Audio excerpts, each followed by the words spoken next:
Peut-être que pour certains d'entre vous, ce genre d'image, ça vous fait rien de particulier.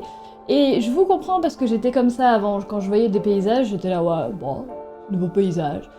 Mais vraiment, je vous jure que ce que vous voyez, ça rend tellement pas justice à ce que j'ai pu voir et ce que j'ai pu filmer là-bas. Il y a 2 mois environ, je suis partie en Suède avec ma petite sœur. On a fait un road trip dans la nature pour aller voir plein de choses, un espèce de retour aux sources pour découvrir un petit peu ça. Parce que quand j'étais petite et adolescente, j'étais pas trop le genre de fille qui allait dehors. J'ai jamais été vraiment intéressée par les voyages. D'ailleurs, je n'ai jamais voyagé avant ça. C'était pas du tout mon genre. Je voyais pas trop l'intérêt. Quand ma mère m'amenait dehors, quand mes parents essayaient de me faire sortir, c'était toujours un calvaire pour eux parce que je voulais rester devant mon PC. Je ne voyais pas l'intérêt. Et un jour, je saurais pas expliquer pourquoi, mais j'ai eu un déclic et je me suis dit, mais en fait, le monde dans lequel on vit, il est magnifique. Il y a certains endroits qui sont magnifiques et que je n'ai jamais vus. Je me suis jamais retrouvée dans une forêt toute seule ou au milieu d'un lac ou d'un champ enneigé. J'ai jamais fait ce genre de choses et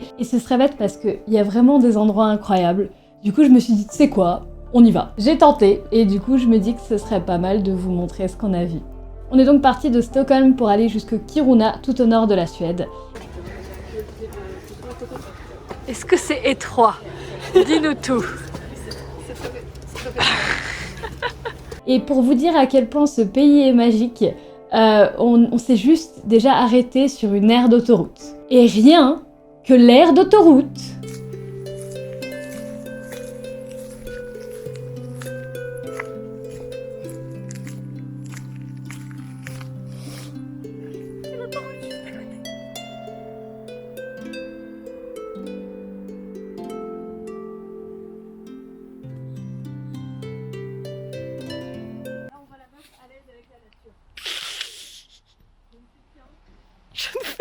Avec la nature. Une aire d'autoroute. Du coup, on est arrivé à la première destination dans un chalet super adorable, super cosy. Le genre de chalet qui te donne envie de prendre un plaid, une tasse de thé et de juste regarder la forêt par la fenêtre. En parlant de forêt, il y en avait une à côté. Du coup, on est allé faire une petite randonnée. Du moins, ma sœur m'avait dit que c'était une petite randonnée.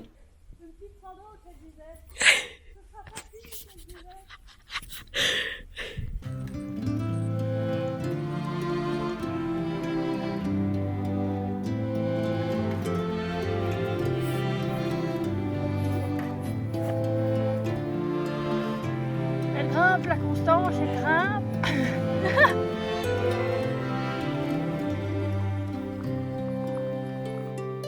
Disons que c'était pas une randonnée qui durait 8 heures, mais il y a des randonnées qui sont genre comme ça, et t'as des randonnées comme ça. Et ben c'était comme ça. Et je sais pas si vous avez fait beaucoup de randonnées dans vos vies, mais moi j'en ai fait quelques-unes, et autant parfois c'est chaud et t'as envie de faire demi-tour, mais autant la vue que t'as à la fin en général, elle en vaut tellement la peine. Et là, ça en valait vraiment la peine.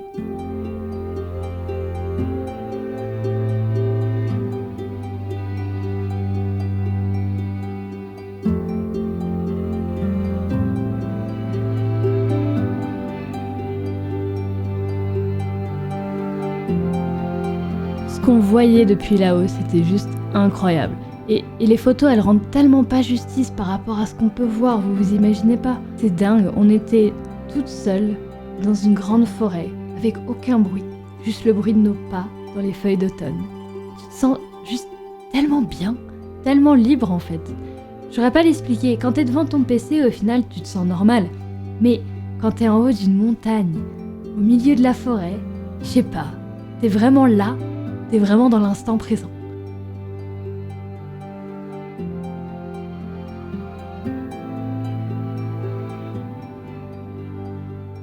Bon, j'avais le vertige, du coup, j'avais peur chaque seconde de mourir, mais à part ça, c'était incroyable. La mort ici doit quand même être très douloureuse. Par rapport à se faire bouffer par un ours. C'est plus radical, je pense, que se faire bouffer par Ah bah oui. Yep. Conversation très joyeuse. On aime. Ensuite, le lendemain, on est allé sur une plage de rochers. J'avais jamais été sur une plage de rochers. C'était une première fois. On a fait voler mon petit drone pour avoir des plans sympathiques, des rochers et des vagues, même s'il y avait un vent de taré. On ne dirait pas parce que à chaque fois j'enlevais mon manteau pour prendre des photos et des films, mais il faisait froid. Allez, on n'a pas froid. On n'a pas froid. Mon drone il en pouvait plus, on n'en pouvait plus parce qu'il faisait super froid, mais ça valait tellement le coup.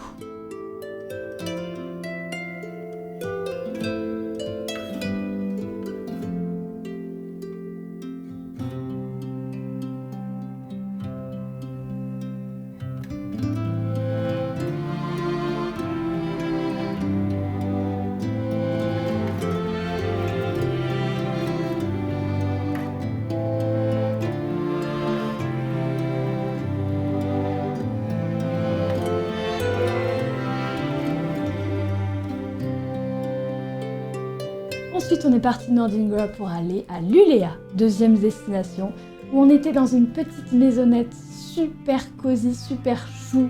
C'était, je sais pas, c'était trop bien aménagé, j'ai trouvé ça trop mignon. Et en face de nous, on avait un lac, littéralement à 2 mètres de la petite maison. Donc bien évidemment, qu'est-ce que j'ai fait? On a pris un petit bateau et on est allé sur le lac.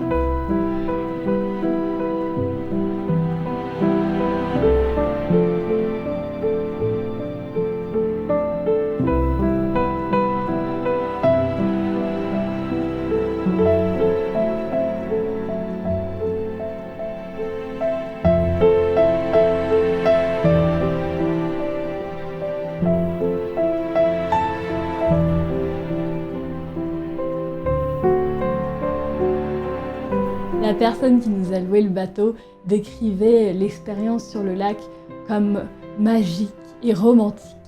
Et c'est vrai que c'était vraiment magique, mais il y avait un truc qui était très drôle, c'est que pour moi c'était pas du tout romantique parce que...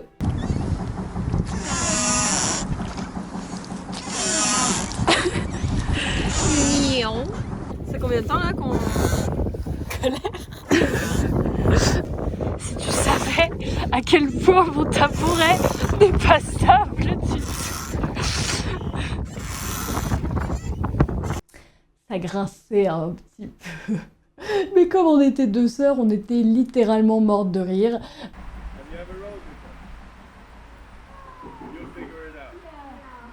On a failli tomber je sais pas combien de fois alors que l'eau était glacée. Je pense que là on tombait dans l'eau, c'était hypothermie directe. Mais c'est pas grave parce qu'on a fait des plans magnifiques. Mon drone a failli se cracher dans l'eau, mais c'est pas grave parce que c'est le genre de choses qu'on ne dit pas normalement dans un vlog de voyage parce que tout est censé être parfait. Mais il faisait très froid, l'eau était très froide. Mais c'était incroyable. J'avais jamais été dans une barque. Il y avait beaucoup de choses que j'avais jamais faites et que j'ai faites ce jour-là pour la première fois, cette semaine-là. Et franchement, c'était une bonne expérience. On a aussi fait une randonnée dans une autre forêt, cette fois-ci dans la soirée, donc on a pu voir un magnifique coucher de soleil.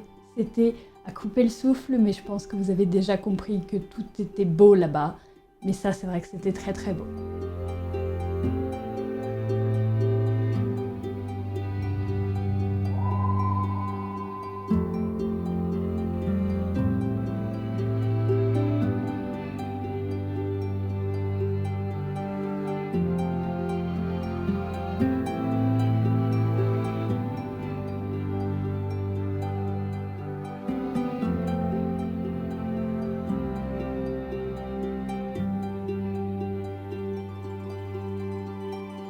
Et ensuite, on est allé à notre dernière destination. On est monté tout au nord où c'était déjà enneigé alors qu'on était en septembre quand même. Il y avait plein de neige, il faisait très froid. Nous sommes du coup allés à Kiruna au nord de la Suède. Et là, on était dans un tout petit cottage, tout petit, chez des Suédois du coup qui avaient une meute de husky. Et c'était incroyable. Ils avaient d'ailleurs des bébés. Ils avaient une dizaine de petits bébés husky. J'ai failli craquer à en prendre 3, j'en ai pas pris, mais c'est dur, c'est dur. On a pu du coup faire du chien de traîneau. Alors on n'était pas sur un traîneau, on était sur un quad parce qu'il n'y avait pas encore assez de neige, elle n'était pas solidifiée. Du coup on a fait du chien de quad et c'était trop cool comme expérience. On s'est arrêté au milieu de nulle part, près d'une rivière avec tout le champ autour de nous enneigé et on a bu. Ensuite, ça s'appelle un fika et c'est vraiment, c'est une tradition. Genre le café, ils en boivent tout le temps. Du coup, il a pris de l'eau depuis la rivière, il a allumé un feu et on a bu un café au milieu de nulle part, autour d'un feu avec les Yuski pas loin. C'était juste un rêve, c'était incroyable. Être devant mon PC et jouer à des jeux vidéo, je pourrais faire ça toute ma vie. Mais être au milieu de nulle part, autour d'un feu, avec des chiens de traîneau et boire du café, c'est le genre de truc que tu fais pas tous les jours. Et c'est le genre d'expérience qui, je sais pas, ça te renforce en tant que personne, mais tu te sens tellement vivant. Je me sentais tellement vivante. Il faisait -10, j'avais ultra froid, mais tu te sens tellement bien. Et je m'étais jamais sentie autant vivante dans toute ma vie.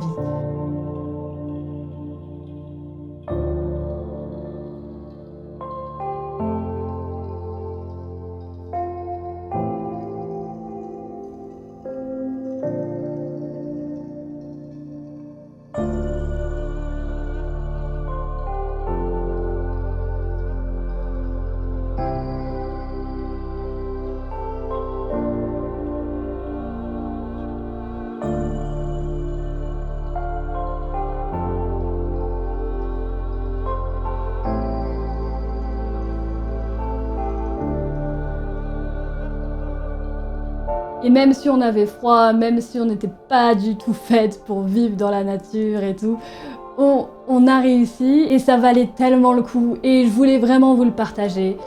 Et à mon avis, je vais clairement retourner là-bas. Pas maintenant parce qu'en décembre il fait -40, mais à mon avis je vais y retourner très bientôt. Ça y est, je veux vivre là-bas. Je veux vivre là-bas, c'est incroyable. Merci d'avoir regardé cette vidéo. Il y a encore de l'espoir pour les gens comme moi qui n'arrivent jamais à être heureux. J'ai trouvé un truc. J'ai trouvé un truc et ça paraît évident parce que tout le monde voyage. Mais ça paraissait tellement loin pour moi, je me disais juste, bon, ça sert à rien. Ça sert tellement pas à rien. Et peut-être que pour certaines personnes, ça servirait à rien, mais j'ai trouvé un truc. J'ai trouvé un truc et je suis grave contente d'avoir trouvé un truc. Je vous souhaite sur ce une très bonne journée. Considérez peut-être de vous abonner, considérez peut-être de liker la vidéo et moi je vous dis à très bientôt pour de nouvelles aventures. Salut!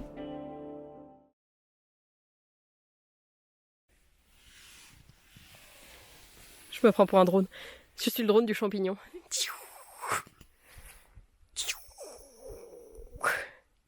Ça regarde le son celui-là ou pas du tout? Oui, mais le son est en bas. Ça se trouve, tu as ton doigt dessus. Ça va, je vais faire ça. Ah non, bah non, attends. Voilà, cette main-là. Non? Non, si, c'est que j'avais mis mon doigt devant.